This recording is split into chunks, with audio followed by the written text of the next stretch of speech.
Halo Sobat Otomotif, kembali lagi di Tribun Otomotif yang mana kali ini akan membahas motor klasik yang semakin tua umurnya semakin menjadi primadona, yakni Vespa. Dan bagaimana bentukannya? Mari kita temui owner Vespa ini.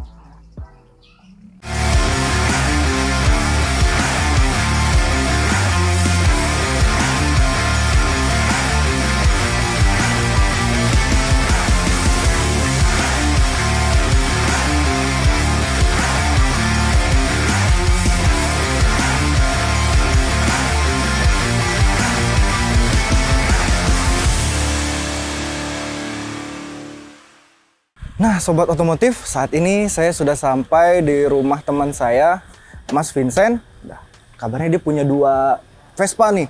Dan mari kita sapa Mas Vincent. Halo, Mas Vincent. Halo, Mas Monang. Sehat? Sehat. Alhamdulillah. Iya. Nah, ini teman saya, Mas Vincent, dan juga 2 Vespanya. Ya, Nah, gimana Mas Vincent? Sehat? sehat. Kondisi saat sekarang ya sehat yang utama banget ya. Iya, Oke. dimana saat ini lagi masa Covid ya Mas ya? Benar Nah. sekali, benar sekali. Nah, bisa diceritakan Mas, ini Vespa kita bagaimana ceritanya ini Mas, dan mungkin bisa mendapatkan Vespa 2 ini gimana ceritanya? Oke, jadi di sini kebetulan saya punya 2 Vespa. Untuk awal masih ada 2 Vespa ya, Mas Monang ya. Jadi di sini yang satu ini sebenarnya belum diwariskan sama orang tua, tapi yang rawat saya bareng-bareng sama orang tua. Jadi di sini ada 2 Vespa. Yang pertama saya ada Vespa tahun 83.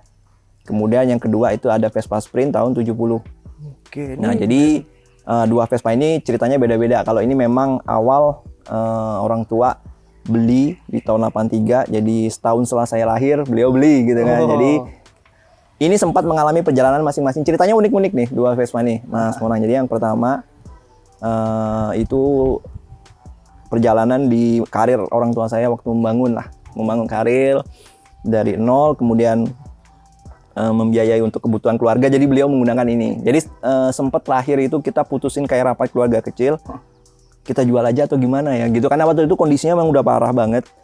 Catnya udah nggak karu-karuan, kemudian shock breaker belakang, depan juga udah nggak karuan. Jadi kalau jalan itu kayak naik kuda gitu, goyang gitu, tenaganya sudah nggak ada. Jadi di situ ibu dan bapak saya waktu itu rapat, ini gimana gitu, mau dijual mau apa enggak. Jadi kayak voting gitu, lucunya kayak voting. Jadi saya dan bapak tidak setuju, tapi ibu pengennya memang dijual. Tapi akhirnya oke, udah kita benerin aja.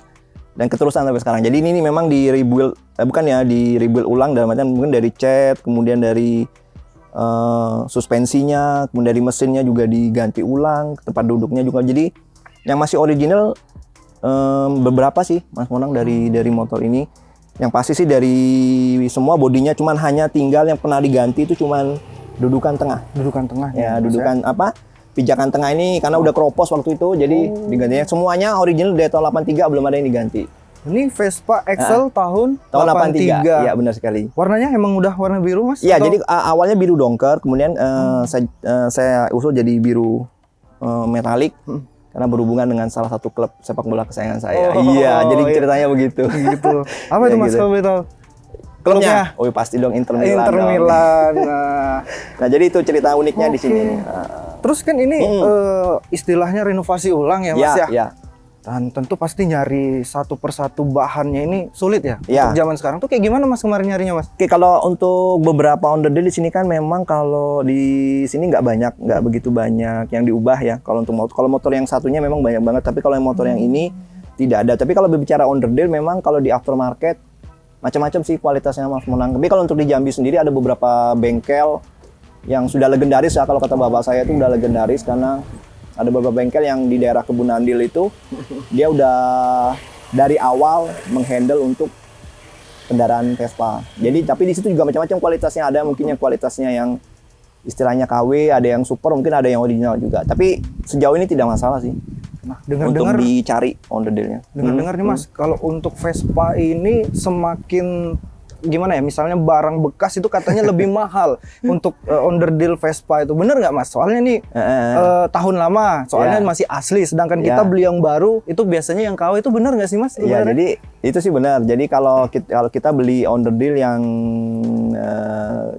bekas tapi ori itu memang lebih mahal daripada kita beli yang KW tapi yang baru. Itu memang benar sekali seperti itu, dan memang sangat jarang lah ya kita dapat barang-barang yang ori dan seperti itu. Tapi kalau beberapa teman-teman atau komunitas saya dulu sharing, mereka banyak kadang-kadang juga kadang ada yang inden dari luar. Kalau mau bener-bener yang mereka mau yang ori terus dipasang tuh biasanya mereka dari luar. Oke, ini kan tadi cerita Excel kita Mas. Kalau sprint sendiri Mas? Nah, kalau untuk sprint ini memang wah, udah pindah tempat aja nih. Iya, tadi hujan ya, tadi hujan. Jadi ya. hujan mendadak, jadi kita pindah tempat dan Iya, jadi sobat otomotif kita pindah lokasi nih. Jadi cari tempat yang lebih tidak kena hujan lagi. Nah, kembali lagi Mas tadi cerita tentang Vespa Sprint kita yang warna hitam ya. Gimana tadi Mas? Ya, jadi tadi Vespanya ceritanya putus ya tentang Vespa Sprint tahun 70. Jadi sebelumnya kan saya udah selesai nih proyeknya untuk Excel. Ini ya udah selesai. Kemudian saya setelah selesai itu masih punya 2 target sebenarnya, Mas Menang. Pokoknya saya nggak nentuin jenis Vespanya apa. Penting saya pengen punya 2 Vespa lagi gitu kan. Nah, kemudian waktu itu saya ketemu teman saya waktu di Jogja, Lebaran, beliau merayakan Idul Fitri. Kemudian saya main ke rumahnya.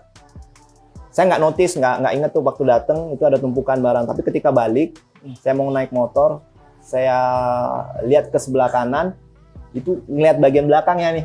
Saya tanya sama dia, itu apa? Dia bilang, oh itu Vespa bapakku. Dia bilang, udah ditumpuk-tumpuk kayu segala macam. Nanti sobat Tribun Otomotif bisa lihat di video nih, saya kasih nanti foto-foto perjalanan sedihnya Vespa ini. Jadi dia tertumpuk kayu, tertutup dengan terpal, pokoknya udah nggak keurus banget lah, nggak keurus banget. Kemudian saya bilang sama teman saya, dijual nggak? Saya bilang kayak gitu kan. Teman saya tuh ketawa, emang masih bisa dihidupin gitu kan. Jadi saya bilang sih bisa aja, saya lihat dulu kan. Nah ini setelah negosiasi, oke. Saya angkat motornya langsung ke bengkel. Kondisinya parah banget, catnya udah nggak karu-karuan, pistonnya itu udah istilahnya udah ngejam, nggak bergerak sama sekali. Roda belakang, roda depan tuh masih bisa, teman nggak bergerak juga, kotor lah, misalnya rotornya kotor.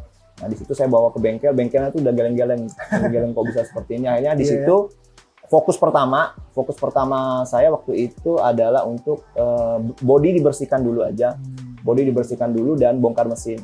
Nah, jadi itu bongkar mesin, intinya hidup dulu deh, hidup dulu. Jadi akhirnya direstorasi, mesin dibongkar dulu, kemudian bodi istilahnya diapain ya, kayak dicat bakar gitu ya, dikerok dulu semua sampai akhirnya memang yang parah banget itu bodi tengah sisi ini, bodi tengah badan. Akhirnya itu dikropos, akhirnya dipangkas.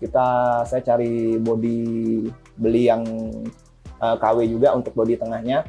Nah, kemudian setelah jadi ya hidup tuh, itu sudah hidup, kemudian sudah bisa jalan, tapi tenaganya belum dapat. Karena kalau kemarin kan saya bilang sama si otomotifnya, tukang bengkelnya, saya pengen sebisa mungkin ori, yang bisa dijaga. Jadi waktu itu blok mesinnya masih oke, karbunya masih oke, kemudian untuk pistonnya sebenarnya udah harus diganti.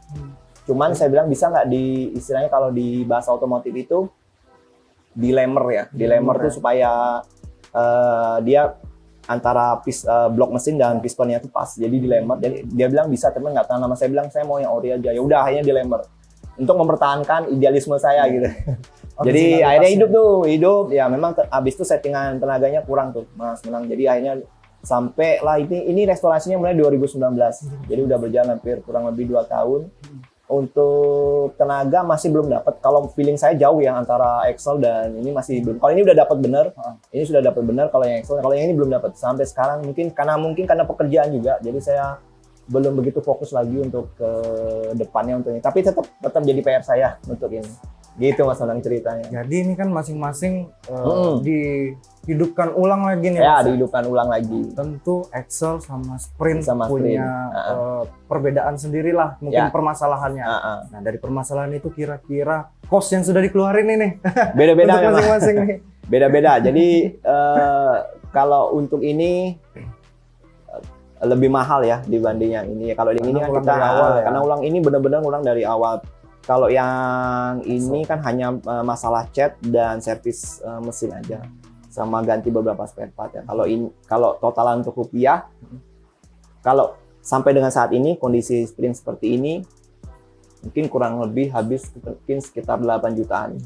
8 jutaan itu plus cat plus bongkar mesin, dan ini memang pekerjaannya istilahnya paket hemat ya, pakai lah istilahnya. Saya lobby dengan montirnya, coba di ini pakai, mungkin kalau bisa ini bisa lebih dari segitu ya. Kalau yang ini mungkin 50%-nya lah, mungkin sekitar 4 jutaan ya, 4 jutaan gitu Mas Monang. Jadi dari Vespa sendiri nih Mas, itu kan banyak anak muda Jambi juga nih yang tertarik naik Vespa ya, melihat dari vintage-nya yang menjadi semakin lama semakin primadona lah istilahnya. Nah, untuk perawatannya sendiri Mas, dari Mas sendiri yang pengguna Vespa ini gimana Mas untuk perawatan? Jadi kalau Vespa untuk mungkin sama kayak teman-teman pengguna Vespa lainnya ya. Jadi perawatan Vespa ini dibilang sulit enggak juga, dibilang gampang enggak juga. Jadi memang kita harus, kalau bagi yang suka dengan Vespa, yang menggunakan Vespa itu pertama dia jangan suka retronya aja sih sebenarnya. Dia juga benar kata Mas Monang, harus fokus di perawatannya seperti apa. Kalau rutin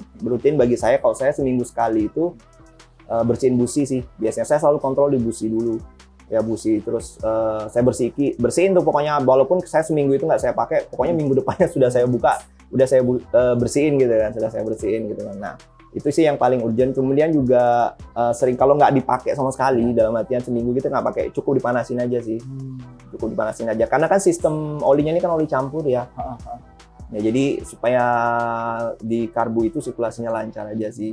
Jadi untuk perawatan hariannya ya, tapi kalau untuk ke bengkel untuk ganti oli sih saya saranin mungkin 3 bulan sekali, walaupun nggak kepake ya, 3 sampai 4 bulan sekali ya, sambil dicek mungkin koplingnya seperti apa, seperti itu. Karena hambatannya yang paling nggak enaknya kalau pakai Vespa itu dibanding motor lain, pertama kalau bagi saya ya, ban kempet. Waduh itu kayak dorong mobil kali ya, karena ini beratnya kan ya, karena 2 kali motor biasa tuh kalau udah ban kempet, kalau mau ganti memang ada ban serepnya, tapi kita kan kayak rada-rada repot dikit sih kalau mau ganti ban serep. Iya itu beratnya minta ampun. Kalau kita dorong harus cari tempat bengkel tambal ban. Nah setiap tambal ban juga belum tentu dia terbiasa nembel ban kayak gini gitu kan, jadi agak itu sudah yang pertama. Terus yang kedua kalau kopling putus. Nah itu tuh penyakitnya, kalau kopling putus kita nggak bawa cadangan tali kopling dan nggak bisa ganti juga tali kopling, udah itu jalannya setiap masuk gigi kita pasti ngeloncat gitu. Nah itu aja sih. Kadang-kadang malu kalau di jalan gitu kan, kalau tahu pastinya. Itu aja sih Mas. Kalau untuk perawatan sih fokus itu juga, jadi tali koplingnya kita harus lihat, terus keadaan ban juga kita harus. Mungkin Mas sendiri ada tips nggak? Kan mungkin masih banyak nih kayak Mas juga yang punya Vespa, cuman masih mangkrak nih di rumah nih. Nah untuk dapetin order dealnya di Jambi, mungkin Mas punya saran, punya tips itu nyarinya di mana, atau mungkin atau marketplace yang pernah Mas cari? Ya jadi kalau untuk di teman-teman otomotif yang suka Vespa di Jambi, kan banyak banget udah nih komunitasnya, ada macam-macam ya, ada macam-macam. Dan mungkin yang pengen independen dan tidak tergantung dengan komunitas gitu kan. Kalau dengan komunitas tuh pasti lancar banget. Tapi yang pengen independen, kalau saya sih cenderung independen ya, nggak tergantung sama komunitas. Nah kalau untuk mau perbaikan tuh saya rasa kalau untuk di kota Jambi, di daerah otomotif yang ada di kota Madia itu di Kebun Nandil, itu ada beberapa bengkel.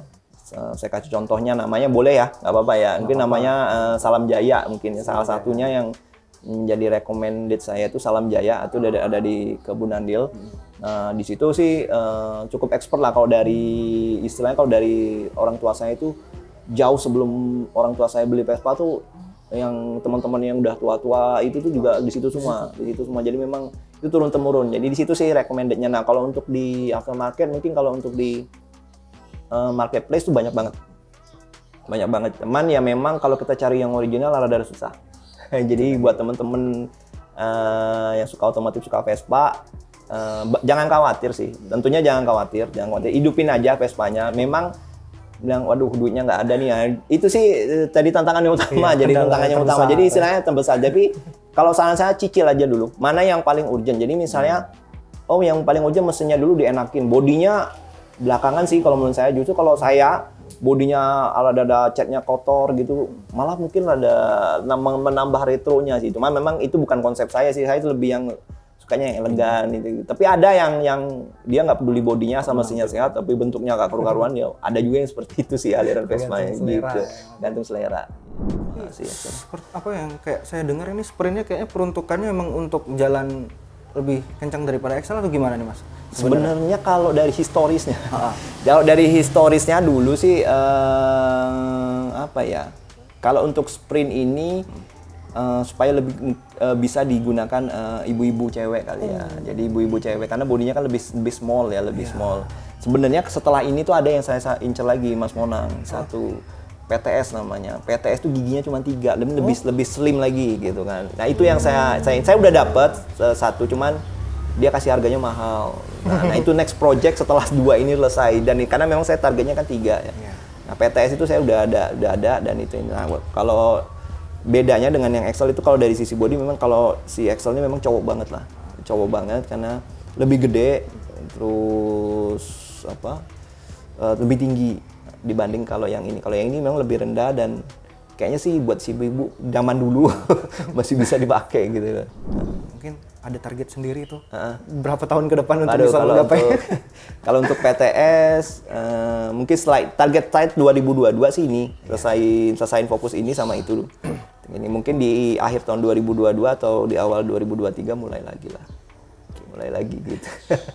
Nah, begitulah cerita kami bersama Mas Vincent tentang 2 Vespa-nya ini cukup bersejarah ceritanya. Cukup bersejarah. Dan juga tadi ada tips-tips juga dari Mas Vincent bagi sobat otomotif yang ingin jalur independen ya Mas ya, dalam dalam mengurus Vespa-nya mungkin yang masih belum nyala ataupun bagaimana, dan ada tadi disebutkan tempatnya di Kebun Handil ya Mas ya. Apa tadi nama tokonya Mas? Tokonya Salam Jaya. Salam Jaya. Dan juga tadi dikabarkan Mas Vincent juga banyak ya pilihan tempat lain di situ ya. Banyak.